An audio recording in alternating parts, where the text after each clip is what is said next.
najiskrenija, najljepša hvala Gospodaru svih svjetova, gostom i samilosnom na svim njevetnim i blagodatima koje nam je podario. Neka vam najiskrenija hvala što nas je počestio jedini islamom, što nas je učinio muslimanima, što nam je objavio Kur'an i Kerim koji je učinio da nam bude putokaz do sudnjega dana kako i na koji način se trebamo ponašati i živjeti i djelovati. Neka vam najiskrenija hvala što nas počestio Resulullahom sallallahu alejhi ve sellem, kojeg nam posla da nam praktično pokaže kako se Kur'an živi u svakodnevnom našem životu. Neka najljepši dragi salavat i salam na Muhammada sallallahu alejhi ve sellem, njegovu časnu porodicu, njegove drugove ashaabe i na sve provjerne Allahove robove do sudnjega dana koji ga budu slijedili i koji za istinom budu tragali. Amin, ja rabbel alemin. Poštovana braćo, uvaženi vjernici, mnogobrojni su faktori od kojih zavisi sreća, mir, harmonija, sklad, prosperitet, beričet, kako pojedinca, tako i porodice, tako i cijelog društva. Međutim, jedan od najznačajnijih faktora po islamu i po islamskim učenjacima koji utiče na sreću insana, na mir, red, u našim dušama, u našim srcima, u našim porodicama, u našem društvu i na uspjeh i prosperitet ovosvjetski i onaj vječni ahiretski jeste stanje naših međuljudskih odnosa. Zbog čega? Zbog toga što čovjek koji živi u porodici u kojoj međusobno ne razgovaraju, čiji članovi se međusobno stalno svađaju, porodica čiji članovi jedni protiv drugih rovare, spletkare, jedni druge ogovaraju itd., nemoguće je da ti članovi porodice budu srećni i nemoguće je da dok su u takvom stanju da ih Allah počasti sa beričetom i sa blagodatima i sa uspjehom ovosvjetskim, a posebno nikako s onim uspjehom ahiretskim. Isto vam je to kad prenesete na širem planu na nivou društva, celokupnog društva. Ako je stanje tako na nivou društva, kako ćeš se osjećati rahat? Kako će biti lijepo u duši u tvome srcu? Kako možeš biti sretan ako ti je srce i prsa ispunjeni jadom, neprijateljstvom, mržnjom, zavidnošću itd. Nemoguće. Možemo da glumimo, možemo da se pretvaramo, da jedni druge lažemo, ali istinsko stanje našeg dana će biti potpuno drugačije. Biće nezadovoljstvo sa životom, nezadovoljstvo sa samima sobom i jednostavno jedna ispražnjenost i pustoš u našim prsima i u našim dušama. Upravo je zbog toga Allah Đelešanu učinio da upravo ti ili stanje tih međuljudskih odnosa u jednom društvu budu najprecizniji pokazatelj kakva je svijest tog društva, kakav je kvalitet ljudi tog društva i kakva je vera članova tog društva. Namaz nije pokazatelj, precizan pokazatelj kakav si čovjek. Namaz je lijek i sredstvo da te izliječi i popravi da budeš dobar čovjek. Jedan od mnogobrojnih lijekova. Ali je Allah učinio da naše međusobno stanje, međuljudski odnosi budu taj najprecizniji pokazatelj kakvi smo ljudi. Da oni budu najprecizniji pokazatelj šta nam je sa namazima, šta nam je sa poslom, šta nam je sa hađom, šta nam je sa znanjem i diplomama koje smo stekli. Zato je Rasulullah kaže sallallahu alejhi ve sellem, vjera je komunikacija sa ljudima.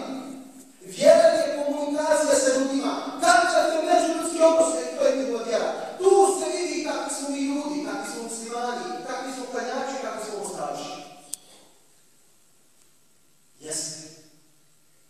Upravo zbog toga, poštovana braćo, Allah Đelešanu je u islamu zabranio sve ono što može da poremeti te međuljudske odnose, a s druge strane najstrožije naredio svaki detalj koji može da se čuva, popravi i zaštiti te međuljudske odnose od propadanja, od urušavanja i od remećenja. Zato pogledajte. Svaka riječ, svako djelo, daju jako, svaki gest onog primasnu lica tako da napraviš, i šale rukom da učiniš, koji prouzrokuje da se stvoruje prijateljstvo između tebe i drugog, ili prouzrokuje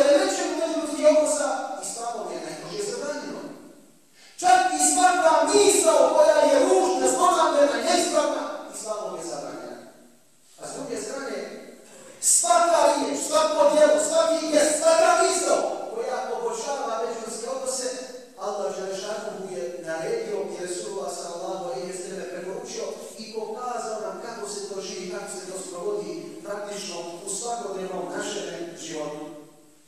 Zato Resulullah sallallahu alejhi ve sellem mnogobrojnim hadisima i Allah dželešanu u Kur'anu u mnogobrojnim ajetima opisuju kakav bi trebao biti naš međuljudski odnos.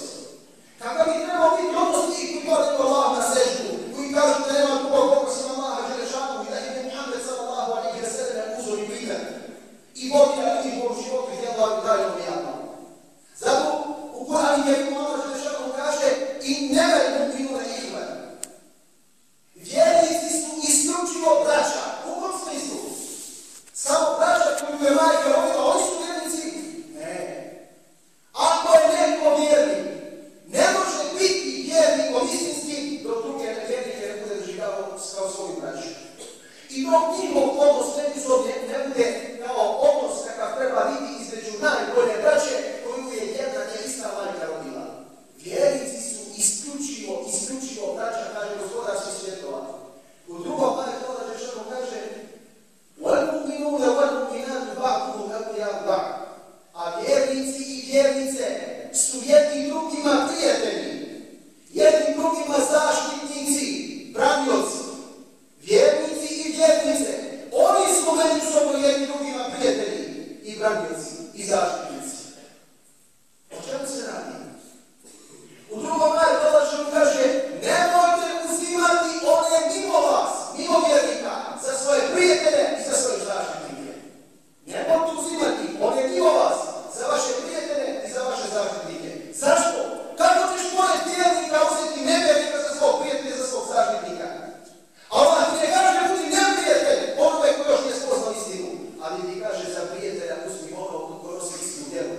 Za prijatelja ti Allah naređe tebi meni i uzmemo onoga ko se doći da nema drugog Boga osim Allaha. Onoga ko se boji grija, onoga ko razmišlja o odgovornosti pred odgovaranjem pred Gospodarom svih svjetova da sumnjeme na mene. To je onaj ko treba biti naš prijatelj. I ovdje Allah opisuje kakav bi trebao biti naš odnos. Nas smo i danas jedni drugima prijatelji, zaštitnici, ne govorimo u drugo ležanje. Mi to muslimani širom svijeta, evo i ovdje na ovom našem malom i sličnom prostoru Sandžaka i Srbije, da smo li međusobno svi prijatelji zaštitnici jedni drugi. Ili smo se grupisali i podijelili na stotine frakcija i grupacija i rovarimo jedni protiv drugi, spetavimo jedni protiv drugi, sijemo mržnju jedni protiv drugi i gajimo neprijateljstvo jedni prema drugima. A svi se prsamo u ono bijelu prsa, nigde islama kao kod nas. I niko musliman kao mi. Allah dželešanu kaže svima nama i meni i svima nama. Kakav sam ja vjernik i kakvi ste vi vjernici, ako se međusobno mrzimo i ako sebe, odnosno međusobno jedni druge, ne doživljavamo kao svoju braću. Kao brata koja je majka rođena rodila. Resulullah sallallahu alejhi ve sellem kaže u jednom hadisu također pojašnjava kakav bi trebao biti naš odnos. Pa kaže vjernik je brat vjerniku, ne smije mu nepravdu činiti i ne smije ga predati ili ono kod što se kaže prodati. Također Resulullah sallallahu alejhi ve sellem kaže neće niko od vas vjerovati sve dok drugom bratu vjerniku ne bude želio isto što želi sebi. Nemoj da se zavajavamo i nemoj da se zavaravamo. Resulullah decidno poručuje svakom od nas. Neće niko od vas biti vjernik dok ne bude želio svome bratu vjerniku ono što želi sebi. Preispitaj dobro šta želiš svome bratu. Čime su ti ispunjena prsa? Kakve misli imaš onom drugom drugačije? Onom ko možda kaže neprijateljstvo prema tebi. Da li je to opravdanje da ti budeš neprijatelj njemu? Da li je to opravdanje da ti budeš ispunjen zlobom i neprijateljstvom i negativnošću? Zbog toga što neko ispunjen zlobom i neprijateljstvom i negativnošću? Resulullah jasno poručuje.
bukvalno prevedena ajet.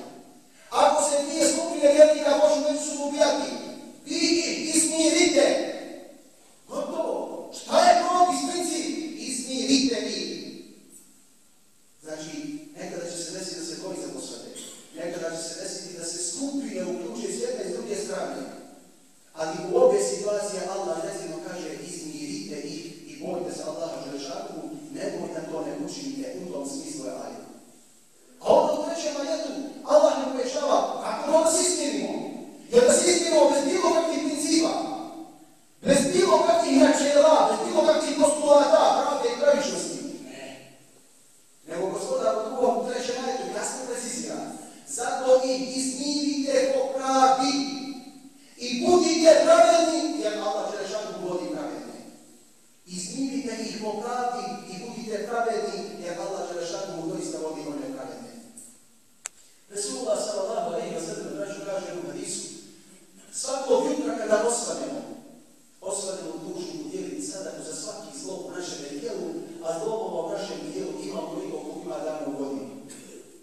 A onda Resulullah kaže da pomiriš dvojicu, to ti je sadaka. Da pomogneš čovjeku da usješe na svoju jahalicu, to ti je sadaka.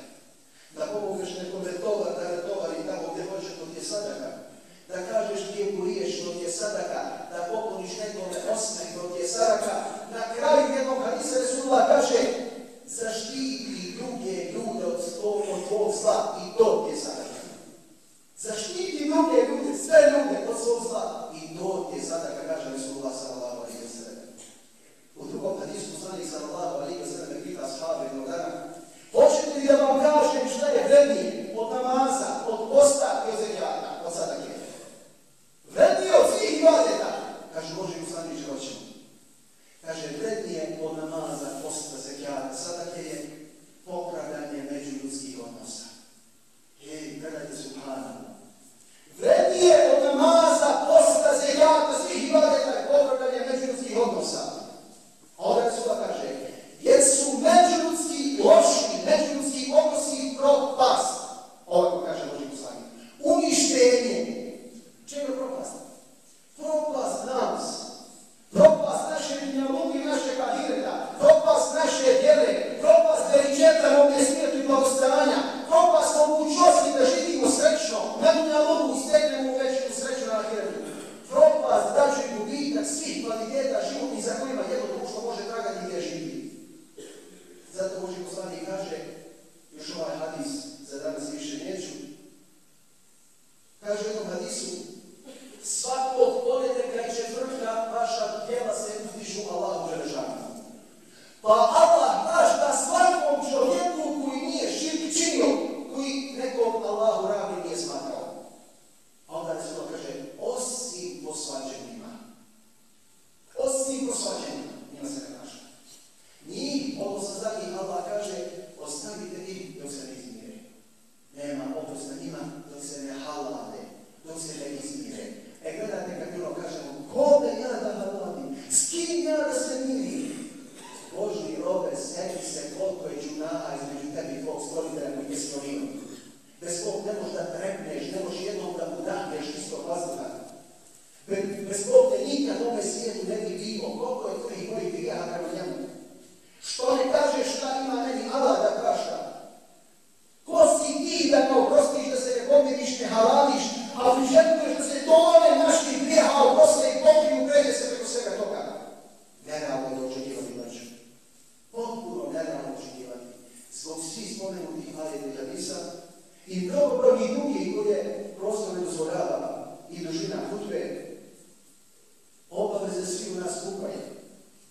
ima taj nastup roditeljski prema svim muslimanskim manjinama širom svijeta, posebno Evrope, stvarno je nešto što je velika realnost i neistina.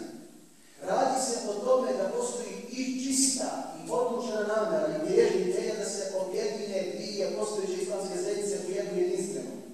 I to će se, ako Bog da uz Božju pomoć desiti u skorijem vremenu. Ono što treba da bude uloga svakog nas ponosom jeste da budemo dio tog časnog projekta i da imamo časnu ulogu u svemu tome. Da ne budemo ne da Bože od onih koji će svesno ili nesvesno pokušati da miniraju taj proces. Jer od neuspeha tog procesa svi mi samo možemo imati štete i na dunjaluku, štete i na ahiretu. Zbog toga ovo prividimo važno da svakog insana koji nosi u svom srcu koji je jedan atom vjere u gospodara svih svjetova, da djelujemo u ovom pravcu. Nećemo bilo kakvo jedinstvo, hoćemo pravedno jedinstvo u kome niko neće biti ponižen, u kome niko neće biti odbačen i u kome niko neće biti osamoćen.